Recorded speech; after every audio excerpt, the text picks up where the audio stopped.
I worked 3 exhausting jobs for 5 years to buy my parents a house in an upscale neighborhood. At the housewarming party, my father raised his glass and loudly announced, "This is all thanks to my years of connections, not my loser sons. Pathetic money." I just smiled and said nothing. 1 month later, they received documents and finally learned whose name was actually on the deed. 5 years of my life disappeared into a blur of 18-hour workdays and 4-hour sleep nights. 5 years of calloused hands, aching back, and exhaustion so deep it felt like my bones were made of lead, all for a moment that lasted exactly 37 seconds. The time it took for my father to stand up at his housewarming party, champagne flute in hand, and completely erase my sacrifice with a single sentence. "This beautiful home," he announced to the room full of his former colleagues and neighborhood friends, "is the result of my decades of connections and careful planning." He paused, looking around the vaulted ceiling and marble countertops of the kitchen I'd paid for with thousands of overtime hours. Certainly not from the meager contributions of my underachieving son. Laughter rippled through the crowd.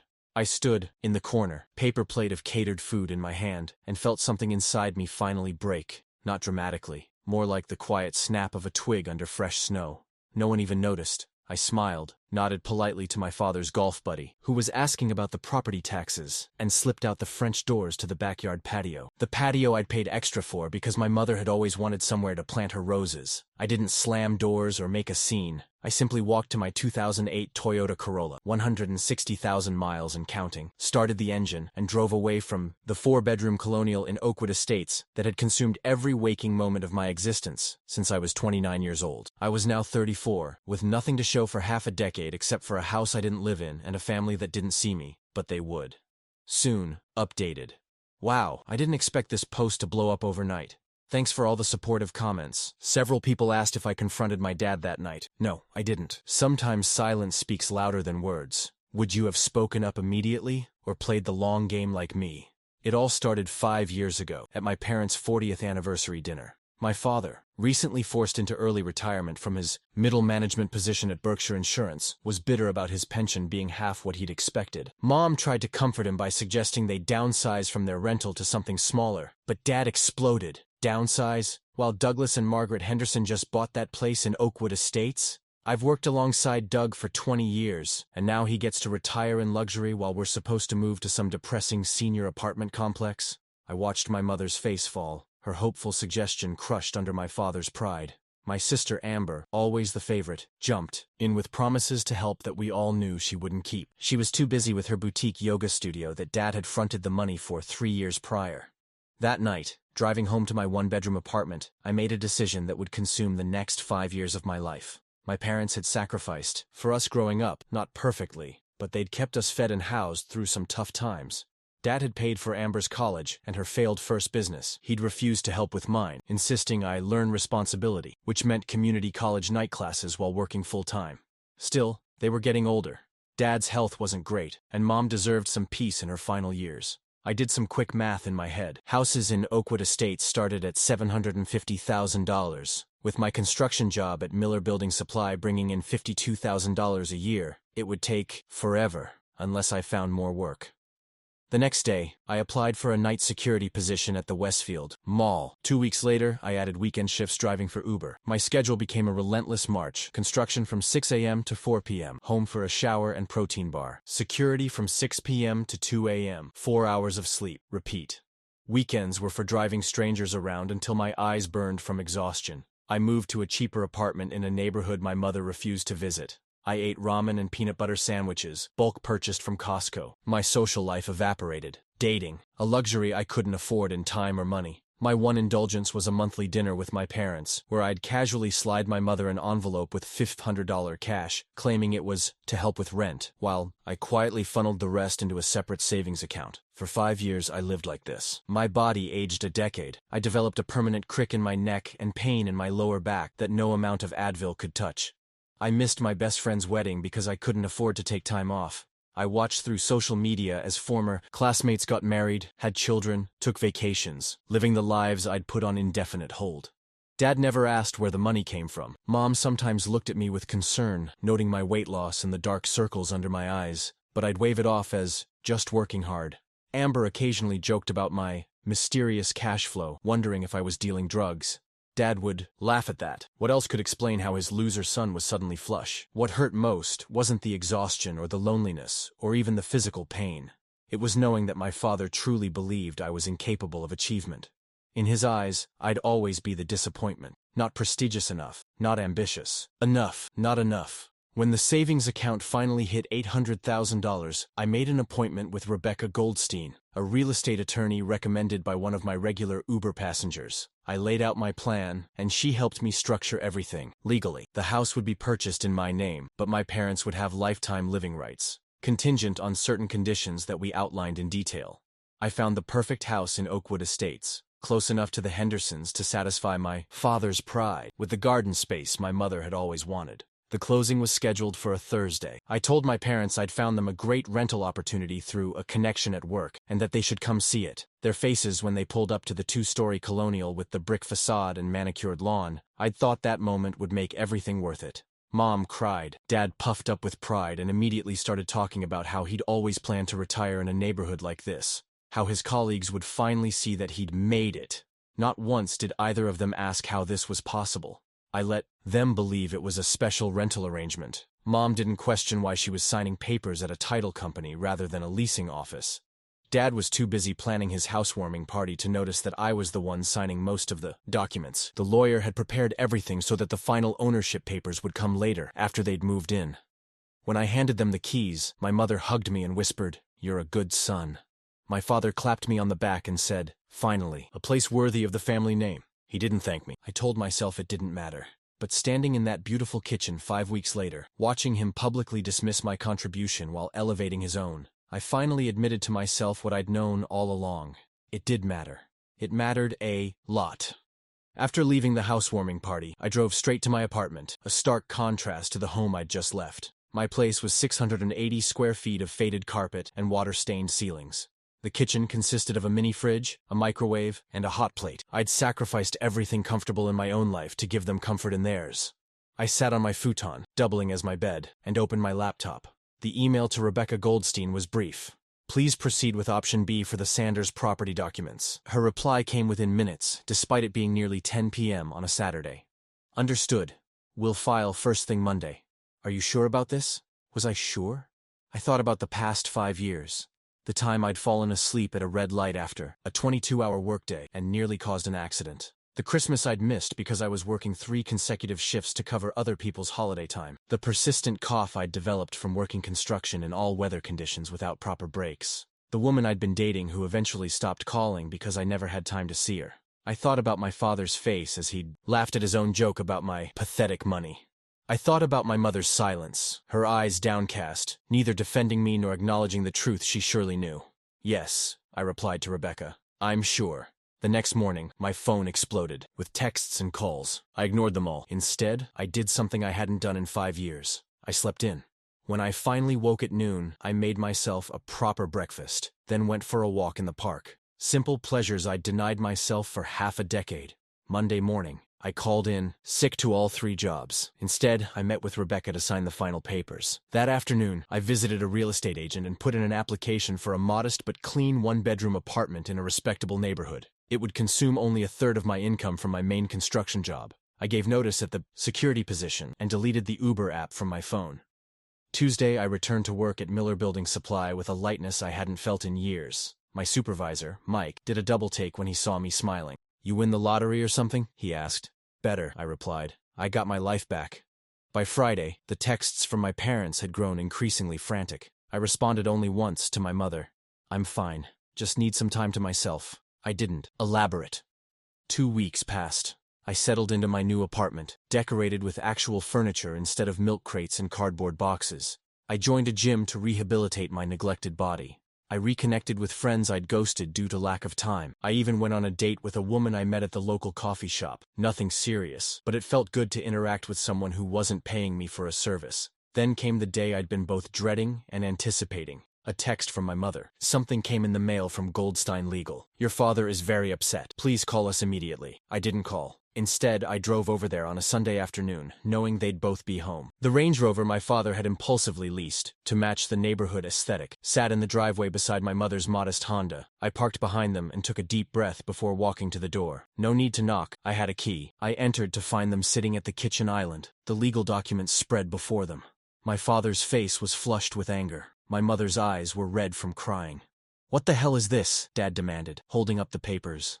His hand was shaking. I set my keys on the counter and took a seat across from them. Calmly, I explained what they were now reading for themselves. The house was mine. I had purchased it outright, in my name only. They had been granted lifetime living rights, but those rights were contingent on certain behavioral conditions, including maintaining respectful relations with the owner. "This is outrageous!" My father exploded, slamming his fist on the granite countertop I'd paid extra for because he'd admired it during the showing. "You tricked us, did I?" I kept my voice level. "Or did you simply never ask how a loser like me could possibly arrange for you to live in a $750,000 home?" My mother's hand covered her mouth. "All that money you've been giving us was part of it, yes. The rest came from working myself to exhaustion at 3 jobs for 5 years. The construction job you know about. I also worked security at Westfield Mall overnight and drove Uber every weekend." Dad's face shifted from anger to disbelief. "That's impossible. Nobody works that much." "The human body can endure a lot when properly motivated," I said. "Mine was motivated by wanting to give you and Mom the retirement home you deserved.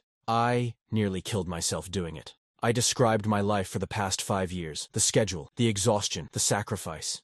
As I spoke, my mother began to cry in earnest. My father's expression cycled through disbelief, anger, and finally, something resembling shame. "Why didn't you tell us?" Mom asked through her tears. "Would it have mattered?"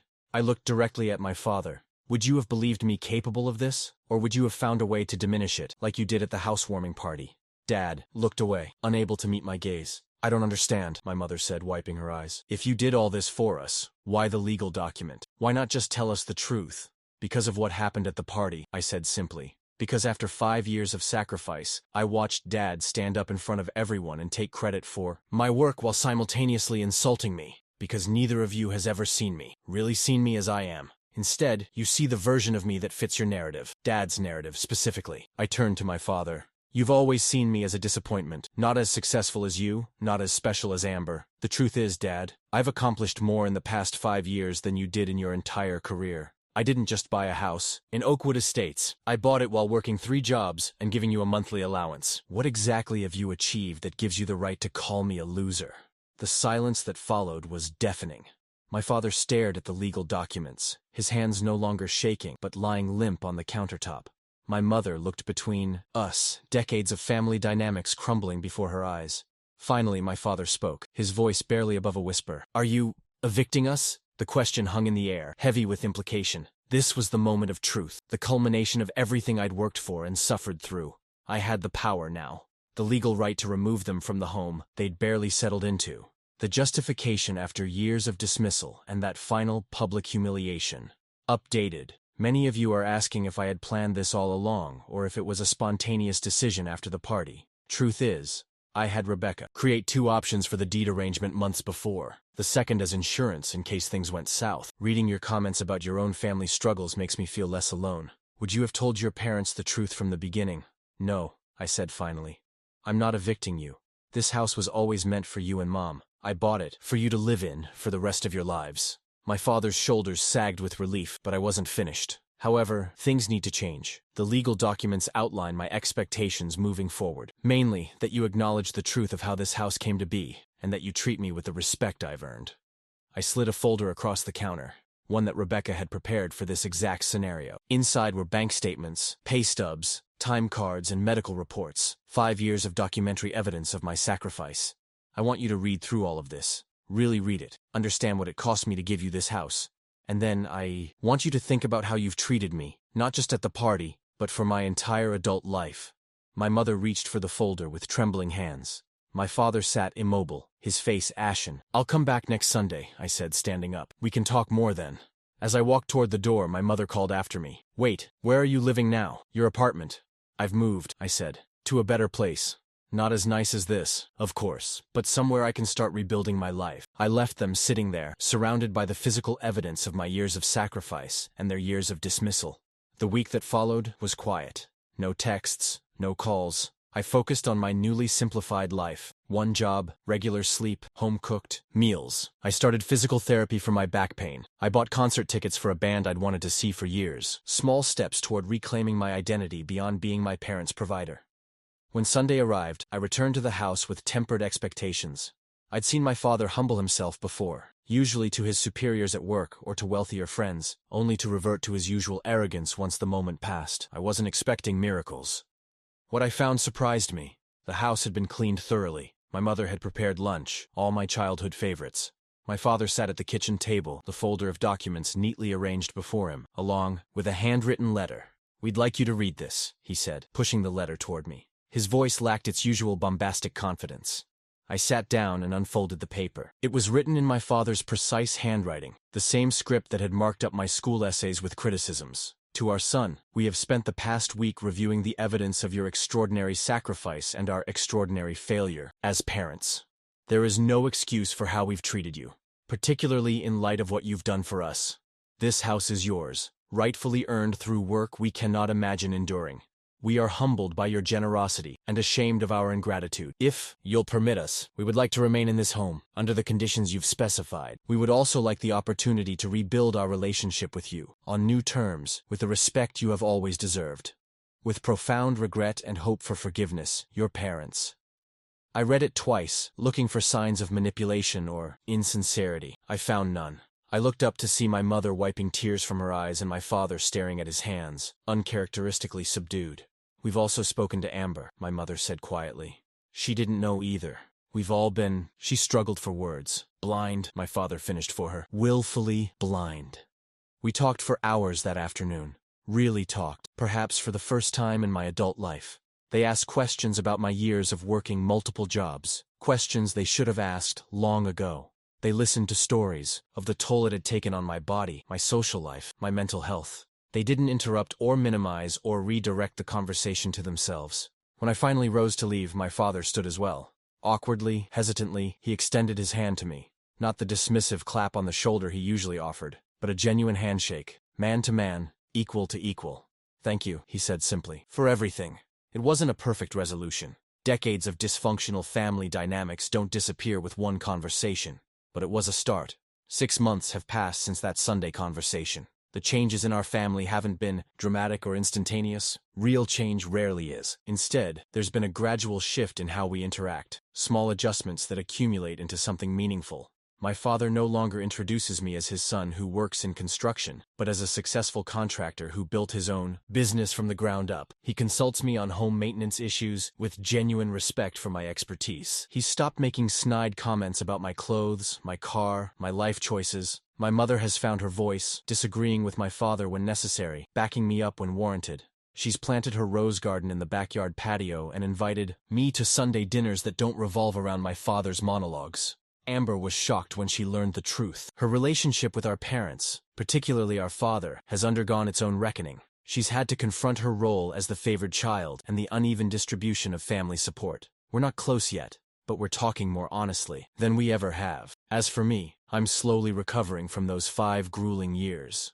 My back pain has improved with regular physical therapy. I'm sleeping normal hours, eating proper meals, dating occasionally. I've been promoted at Miller Building Supply to project manager, a position I'd been offered 3 years ago, but couldn't accept due to my other jobs. I've kept the legal ownership of the house, not out of spite or control, but because the structure serves as a physical reminder of our new family dynamic, one based on truth and mutual respect rather than hierarchy and dismissal. Last week, I was helping my father install new light fixtures in the kitchen when he paused, screwdriver in hand, and said, "You know, if you ever wanted to move in here, there's plenty of room." I smiled at the offer. Sincere, I believe, but not right for either of us. "Thanks, Dad, but I'm good where I am." Good. And for the first time in my adult life, that statement was completely true. Updated. Thank you all for following my journey. Many of you shared similar stories of unappreciated sacrifices for family, and your support has meant everything. My father and I are building a relationship that should have existed years ago. My biggest lesson: respect must be earned on both sides. Have you ever sacrificed everything for someone who didn't appreciate it until it was almost too late?